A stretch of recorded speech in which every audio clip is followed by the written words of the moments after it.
welcome to the report from Iron Mountain. This report is something you would never believe unless you read it. But you also have to understand the mindset of the government that requested it. And that is one of the most important features of this video. The objective was to determine accurately and realistically the nature of the problems that would confront the United States if and when a condition of permanent peace should arrive.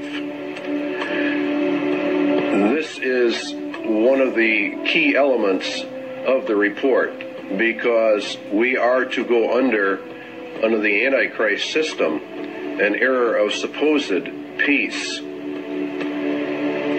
And this is what this whole program was about. If and when a condition of permanent peace should arise, that means that peace in reality equals world socialism, as we will find out as we journey through this report. And they were to draft a program for dealing with this contingency. In other words, this is a planned situation.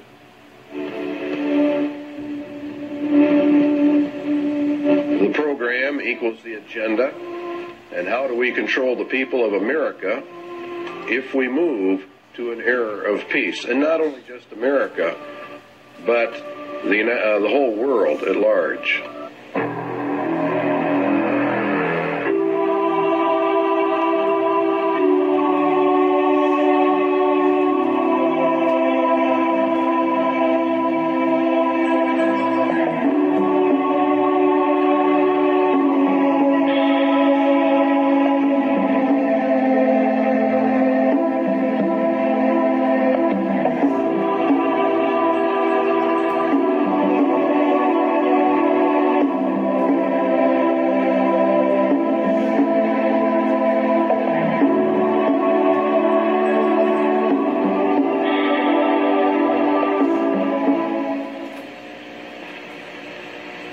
In 1961, Public Law 87-297 was passed, paving the way for the United States to be merged with the United Nations. It's a very crucial law in that it disarms the American citizen in violation of the clear intent of the Constitution, which calls for our right to bear arms to maintain our free state. And by the calling for the disarming of all Americans, of course, we lose our free state and we are submerged actually into a slave state. The disarming was to be done by a period of gradual disarmament, and as they were disarming, the United Nations would be built up with a powerful standing army. The evidence suggests a CFR-TC Bilderberg connection, the rich men of the earth, the merchants of Babylon, the killers of the just, according to the Holy Scriptures. The report concerns itself with a globalist agenda, and the conclusions reached have been advanced by these groups. Every one of the conclusions in the Iron Mountain report have been advanced by these groups: Committee of 300, the CFR, TC Bilderbergers, Royal Institute for International Affairs, Tavistock, your Club of Rome, United Nations. It goes on and on. Okay, it began back in 1950, actually. These hearings began to take place in the United States, and the calls for a world government were actually held in 1950. Here's a resolution in Congress that was considered and called for testimony. It says to provide a true world government through the adoption of a world government constitution. It was a clear intent to place the United States directly under the United Nations and to scrap our Constitution. Universal peace is a prerequisite for the pursuit of that goal, and from the competitive anarchy of nation states, therefore the age of nations must end, and the era of humanity must begin. You will find there's a constant call for the merging of all humanity. Here's a resolution adopted in the United Nations. This is what it says: regulation, limitation, and balanced reduction of all armed forces and all armaments. The all armaments means your weapons that you have in your closet for your own defense.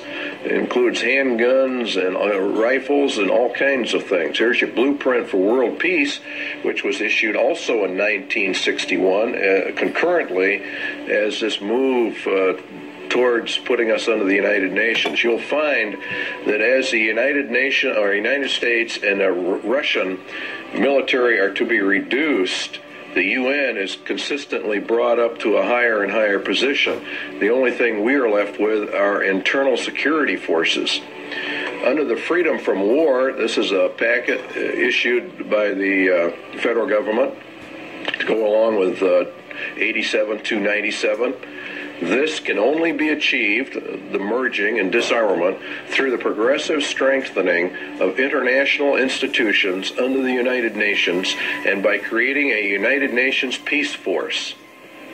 See, they want to progressively strengthen the international institutions, all of which come under the United Nations. We are to lose our sovereignty. This can only be achieved through the progressive strengthening. By creating a United Nations peace, which really means police force, to enforce the peace. This is what Daniel said, and by peace the Antichrist shall destroy many. He shall also stand up against the prince of princes, but he shall be broken without hand. And it was given unto him to make war with the saints, and to overcome them. And power was given him over all kindreds, and tongues, and nations. And all that dwell upon the earth shall worship him, whose names are not written in the book of life of the Lamb, slain from the foundation of the world. All right, back to the government report. The disbanding of all national armed forces and a prohibition of their reestablishment in any form whatsoever other than those required to preserve internal order and for contributions to a United Nations peace force. They're to bring the UN up to a point where no state would have the military power to challenge the progressively strengthened U.S. peace force, and all international disputes would be settled according to the agreed principles of international conduct.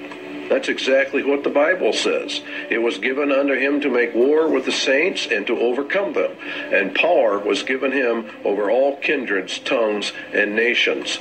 No one can make war with this final world entity. If you will study your scriptures out, you will find that the United Nations fulfills every parameter listed for the Antichrist system. And Public Law 87-297 has been updated. There are numerous updates. If you go search them out, Public Law 101-216, for example, has been updated. Here's another one. I have today signed H.R. 1495, the Arms Control and Disarmament Amendment Acts of 1989.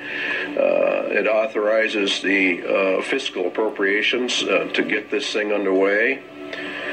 Now, the problem with it is the Bill of Rights and Amendment 2, the right to bear arms, a well-regulated militia being necessary for the security of a free state, the right of the people to keep and bear arms shall not be infringed. In other words, in reality, you cannot infringe that right in any way, method, or manner.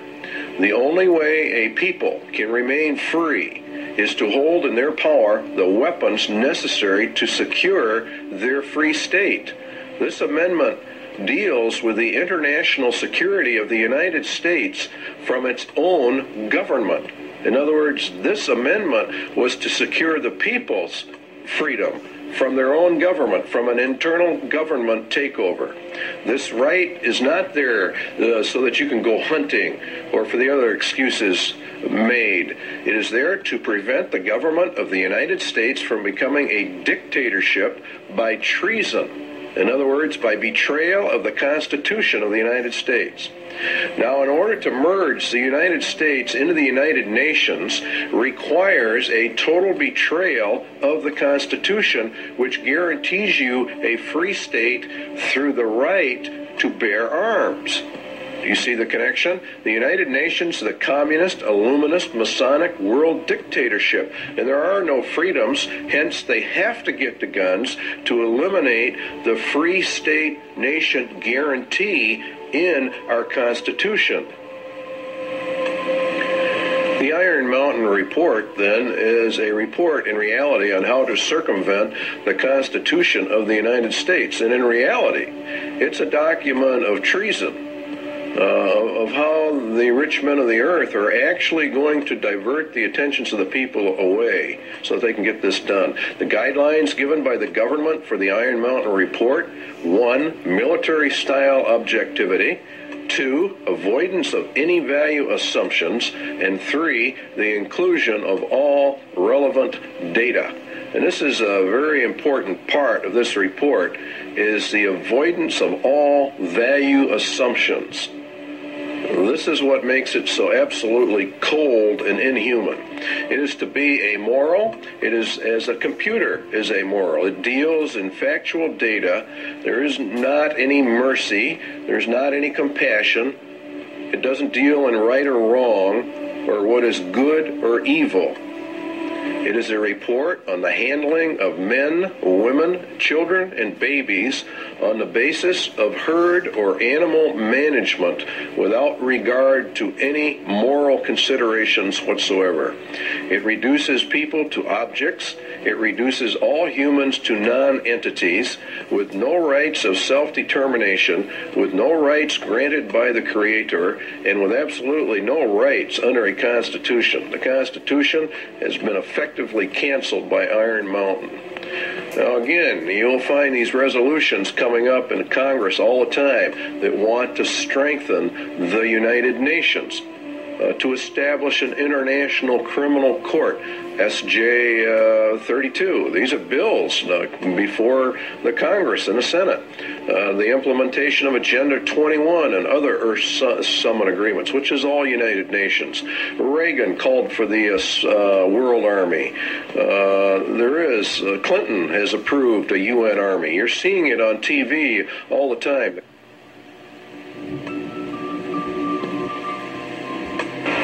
War is required, the glue of the nations, according to the Iron Mountain Report.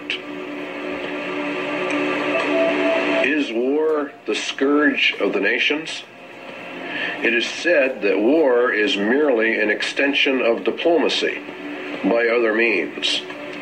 It is also said that war is necessary waste. But what is war? And why do peoples of the earth continuously fight and die? Why do millions of human families have a member or members that they have lost to this thing called war? What is the reality behind war?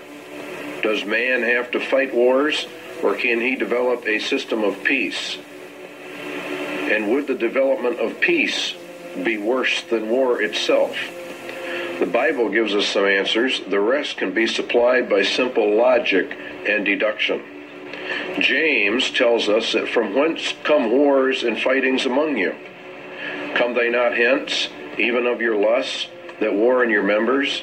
Ye lust and have not, ye kill and desire to have, and ye cannot obtain. Ye fight and war, yet ye have not, because you ask not. Ye ask and receive not, because ye ask amiss, that ye may consume it upon your lusts. The root of war, then, is lust, and lust is want, and want is greed, and the root of greed is a self-centered heart, an unregenerated human heart. This is the key we need to explain war, and the Bible gives us many clues to why warfare is, and that in reality, it can never be stopped. The root of the problem lies with the human heart, and the Bible says that the human heart is so desperately wicked that none can know it. Jeremiah says, the heart is deceitful above all things, who can know it? Paul says in Romans, the carnal mind is enmity against God, for it is not subject to the laws of God, neither indeed can be. Jesus was very emphatic that out of the heart of man poured forth all kinds of evil. The problem with mankind is then his evil heart. Evil because it is self-centered, and evil because it does not contain true love. The love within that it does have is hurtful or harmful, manipulative, self-centered, and filled with its own desires, according to the Lord. But we obtain other clues as well from the Scriptures as to the true reasons for war, and particularly in our day and age. James says, "Go to now, ye rich men, weep and howl for the miseries that shall come upon you. Your riches are corrupted, and your garments are moth-eaten. Your gold and your silver is cankered. The rust of them shall be a witness against you, and shall eat your flesh as it were fire. Ye have heaped together treasure for the last days. Ye have killed and condemned the just." Now let's run a little logic. Lust is the center of war. Lust is greed, and greed is from evil, self-centered hearts. The Bible also says that the love of money is the root of all evil, or the height of all greeds. Lust then is greed, and the ultimate greed is an insane love of money, which brings with it power, which brings with it control over mankind. Thus the rich men of the earth are indeed in total control over money, and they have developed a system of economic controls well laid out in the Scriptures.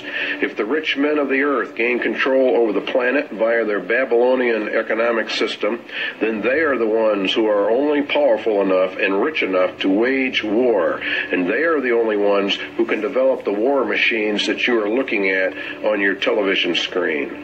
They are the ones who can develop the weapons necessary for modern warfare. Iron Mountain agrees. The very title confirms the Bible. The title says that it is a report on the desirability and feasibility for peace. It was ordered by the rich men of the earth. Therefore, they themselves must be the ones waging the wars, and now they have elected not to wage wars, but have elected to do something else, because warfare is drawing to a close. It will have soon served its purpose. In other words, it is a deliberate effort to bring in another system, for the first system of war has almost accomplished the goals originally intended. Albert Pike was purported to have written a letter in which he outlines 3 world wars. Each had a specific purpose, and each had a goal. The last war, World War III, was to be fought to bring in an era of peace under Lucifer. It was to be fought predominantly between the United States and the Soviet Union, and it would come in an era of seeming peace when it seemed like everything was fine, everything was great. The Bible says that the Antichrist is a man of peace. He rides a white horse and has no war machine. There are no arrows in his bow. He is to usher in a period of peace after great wars. Iron Mountain is about this era of peace. Iron Mountain is a report to aid Antichrist in his rise to power. It is in reality a report from hell.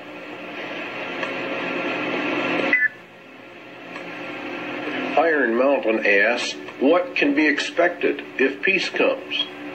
What should we be prepared to do about it? What, for instance, are the real functions of war in modern societies? These are very important questions. The Soviet Union says the peaceful exploration of outer space is the constructive alternative to the plans aimed at spreading the arms race. In other words, we are always going to find that the opposite of war is peace, which of course it is in reality. But what Iron Mountain is getting at is, what are the real functions of warfare, the invisible functions of warfare? What role do they play in the overall structure of human society? For example, the Soviet Union has been on a war footing for years and years.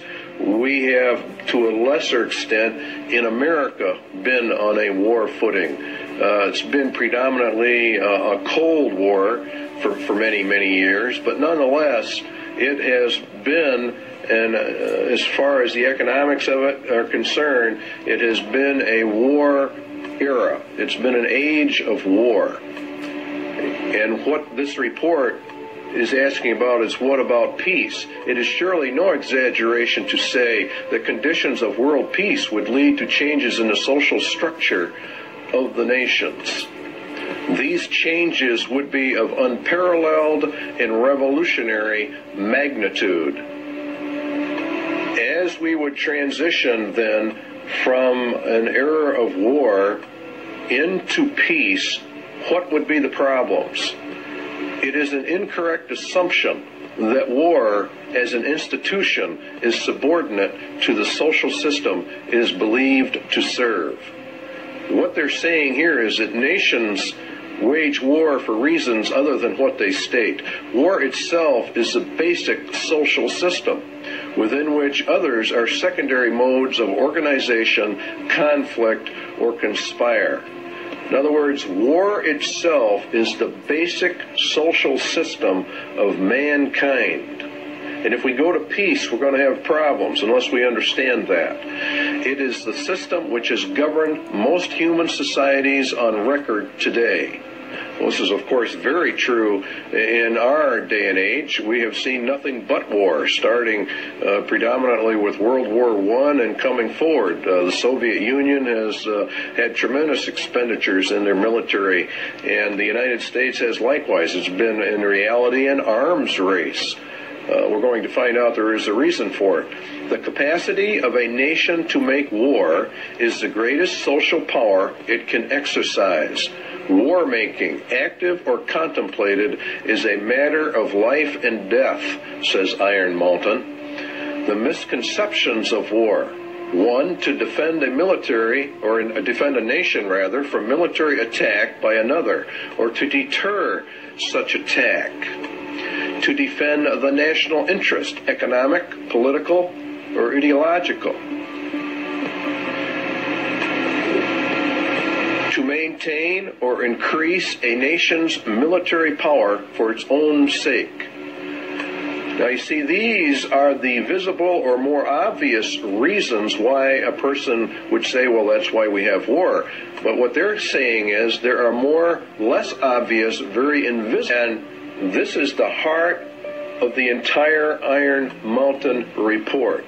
Its conclusion was that war is absolutely necessary. It's an absolute requirement for human societies and nations to come together. It is in reality, they claim, the glue of the nations. The Soviet military machine, or its war-making capacity, is the actual glue that has held the Soviet Union and the Communist Empire together. If they were to move into an era of peace, what would happen?